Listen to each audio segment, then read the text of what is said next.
Welcome to the channel, everyone. Now, I know you think you've heard it all, seen it all, but have you seen the world's weirdest laws? Because buckle up, buttercup, because we're about to dive headfirst into the bizarre, the baffling, the utterly nonsensical world of legislation that seems like it was dreamt up by a committee of sleep-deprived squirrels.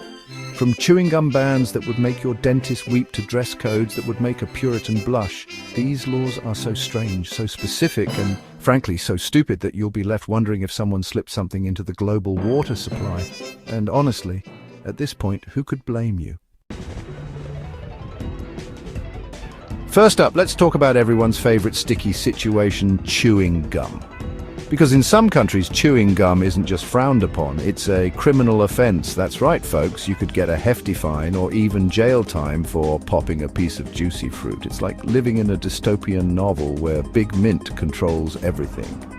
And why, you ask, would any sane government outlaw this chewy treat? Well, apparently it's all about cleanliness.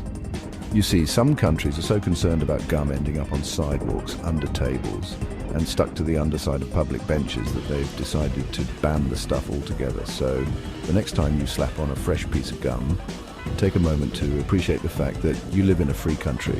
A country where you can chew whatever the hell you want, as long as it's not, actively harming anyone. All right, let's move on from the world of illicit chewing gum and delve into the equally fascinating world of fashion, or more specifically, the laws that dictate what you can and cannot wear in public. Because apparently in some parts of the world, your fashion choices are a matter of national security. For example, did you know that in some countries, wearing camouflage clothing is strictly prohibited unless you're actually in the military, and it gets even weirder? In other places, you could get fined for wearing clothing deemed too revealing, whatever that means. It's enough to make your head spin. But here's the thing, these laws, as ridiculous as they may seem, often stem from cultural norms and traditions that have been around for centuries. So the next time you're getting dressed in the morning, take a moment to appreciate the freedom you have to express yourself through your clothing choices. And if you happen to be traveling to a foreign country, maybe do a little research on the local fashion laws first, just to be safe. Now, ladies, I know what you're thinking. Finally, a segment just for us. Well, hold your horses, because this next one might just make you want to burn your stilettos.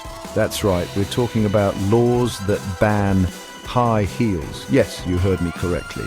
In some parts of the world, those stylish, leg-lengthening, confidence-boosting shoes are public enemy number one. You see, some of the world's most historic sites are paved with cobblestones. Those charming but uneven stones that have been around since, well, probably before high heels were invented. So to protect these ancient landmarks from the scourge of stiletto-induced damage, some cities have decided to ban high heels altogether.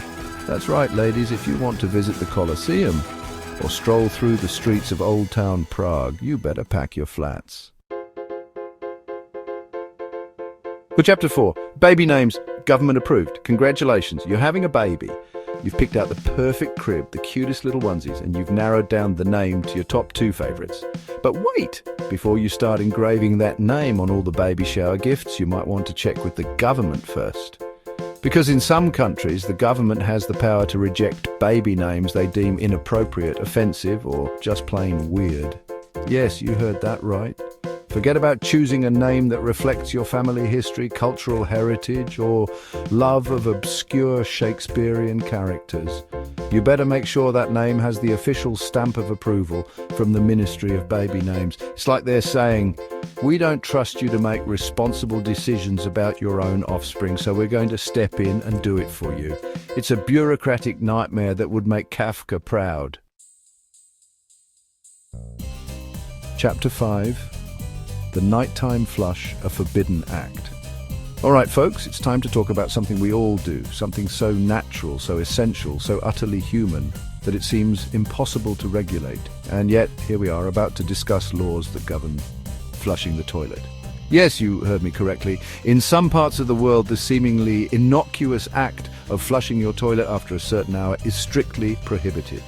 Apparently, it's all about noise pollution. Chapter 6.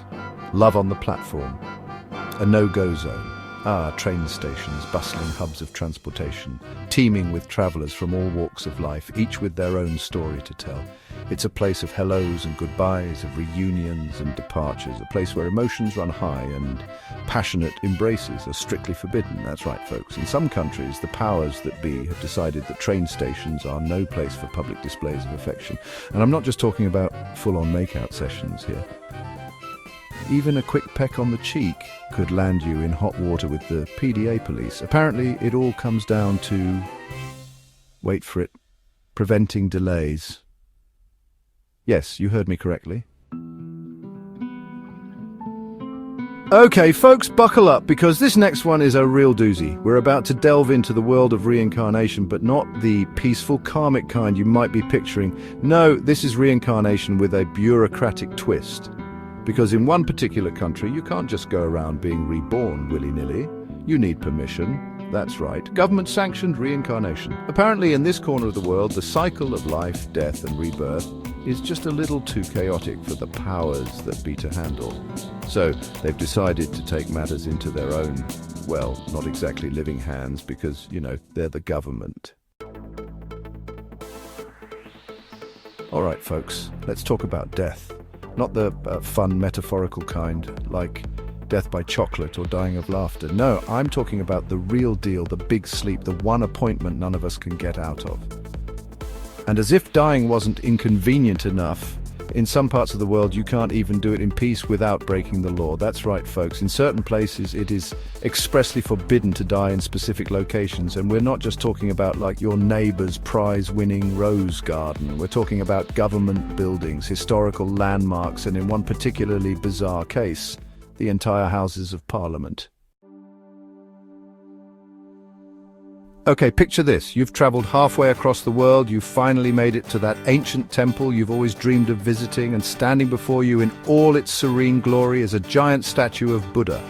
You whip out your phone, strike a pose and snap a selfie, capturing the moment for all eternity. But wait, what's that sound? Sirens? Are those monks running towards you with angry looks on their faces? Congratulations, my friend, you've just committed a serious cultural faux pas. You see, in some cultures, taking selfies with Buddha statues is considered incredibly disrespectful, even sacrilegious. It's like walking into a church, throwing your arm around a statue of Jesus and saying, "Hey, big guy, let's take this friendship to Instagram." Now, I know what you're thinking, but John or Kay or whatever your name is, it's just a harmless selfie.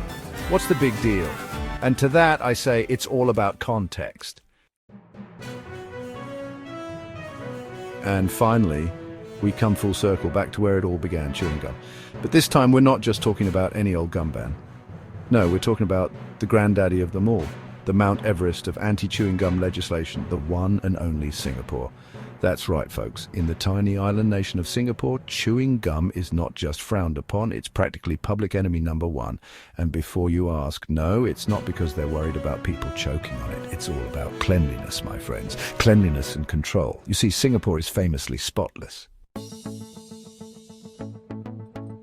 And there you have it, folks, just a small sampling of the bizarre, the baffling, and the downright unbelievable laws that exist around the world.